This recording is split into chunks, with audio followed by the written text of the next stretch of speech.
Com, on est venu aujourd'hui animer un stand et tenir un stand dans la déchetterie de Lamur pour présenter notamment des solutions comme le compostage. Ce sont des alternatives pour les jardins et pour dévier les ordures, certaines ordures non ménagères de la poubelle grise. Donc tout ce qui est épluchures, restes de repas et certains petits déchets verts comme des plantes, etc. Des fleuris qu'on peut mettre dans le compost. Donc on est venu avec un composteur en bois. Qui peut être acheté par les gens qui viennent. Voilà, les gens ont acheté ce matin des composteurs. Ils sont subventionnés, donc actuellement le stock qui reste aussi les vend, mais on les vend à 25 € les composteurs bois. Il y en aura d'autres plus tard, probablement un peu plus cher à 30 €. On est venu, donc on a emmené un petit peu de compost. Et pour montrer aux enfants et aux personnes donc, la vie qu'il pouvait y avoir à l'intérieur, les vers, tout ça. Et après les vers sont apportés avec le composteur ou bien c'est les gens qui doivent le... Non, c'est quand on va commencer à mettre, à faire des apports dans le composteur. Il faut d'abord créer une source pour le composteur et après... Ils vont venir tout seuls, là où il y a les épluchures, etc. Donc ils vont venir tout seuls. Donc on a emmené des exemples de broyat. Donc c'est l'apport en matière sèche qu'on doit mettre pour compenser les apports de matière humide, épluchures qu'on met et restes de repas. À ce titre, je profite de dire que pour la CCAPV, tout ce gros tas de déchets verts, on s'est installé exprès ici. Il va être broyé à partir du mois de mai-juin et une partie donc, va être dédiée aux habitants qui voudront venir se servir et qui pourront venir récupérer pour leur composteur. Voilà. Et l'autre partie, la plus grosse partie, la CCAPV elle a été lauréate d'un appel à projet et donc c'est un partenariat avec des agriculteurs pour lequel ils vont travailler ensemble. Donc ces broyats partiront chez les agriculteurs et puis ils verront comment ça s'est bien amélioré la structure du sol, amendé. Oui, pour la fumaison des sols, quoi. Voilà, et ça ici un lombricomposteur pour montrer une solution de compostage à domicile quand on n'a pas de... Quand on manque un peu de place, quand on n'a pas de jardin, mais qu'on peut faire sur la terrasse, etc. Donc celui-là c'est un de fait maison avec des barquettes de poissons. Et donc pareil, on met à l'intérieur de quoi nourrir et les petits vers et voilà, on referme parce qu'ils craignent beaucoup la lumière en revanche. Oui, il faut les garder à l'ombre. Voilà, on les garde à l'ombre et on a donc le système... On explique le système du lombricompostage.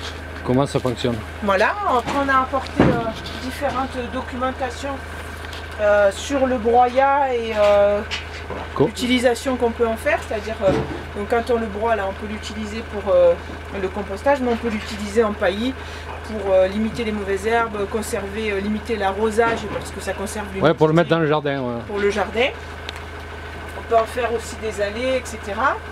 Et ici, toute une partie du stand sur le jeu du tri et l'extension des nouvelles consignes de tri, une extension à tous les emballages. Donc on a emmené ici des exemples des nouveaux emballages qu'on va pouvoir trier dès le 1er avril, donc dès lundi. Oui, comment il va falloir trier dorénavant puisque voilà.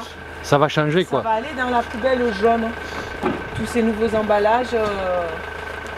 La consigne elle est simple, si c'est un emballage, ça va dans la poubelle jaune. Voilà.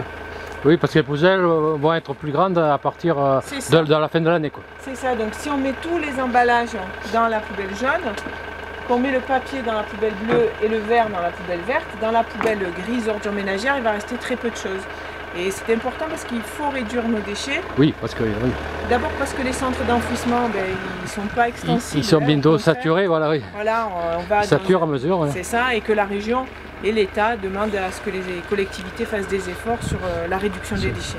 En tout cas, une chose est sûre, c'est que si on ne fait pas d'efforts, ça augmentera. Oui, parce qu'il faudra trouver d'autres terrains et que ça risque de coûter cher et voilà. Voilà, mais il y a la taxe générale sur les activités polluantes, la TGAP.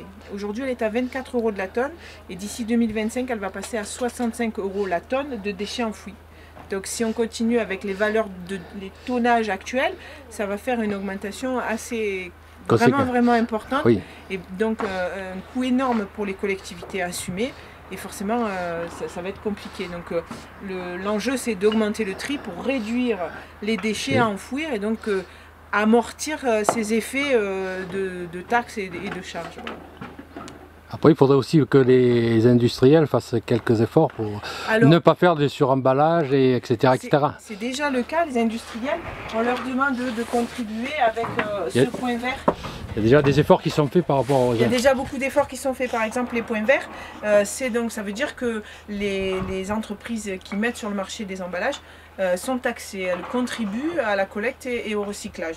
Et donc cette contribution, elle est fixée en fonction du nombre d'emballages, du poids de l'emballage et de la recyclabilité de l'emballage. Donc plus il est lourd, moins il est recyclable, plus la contribution va être chère. Donc il y a de gros efforts d'éco-conception qui sont faits.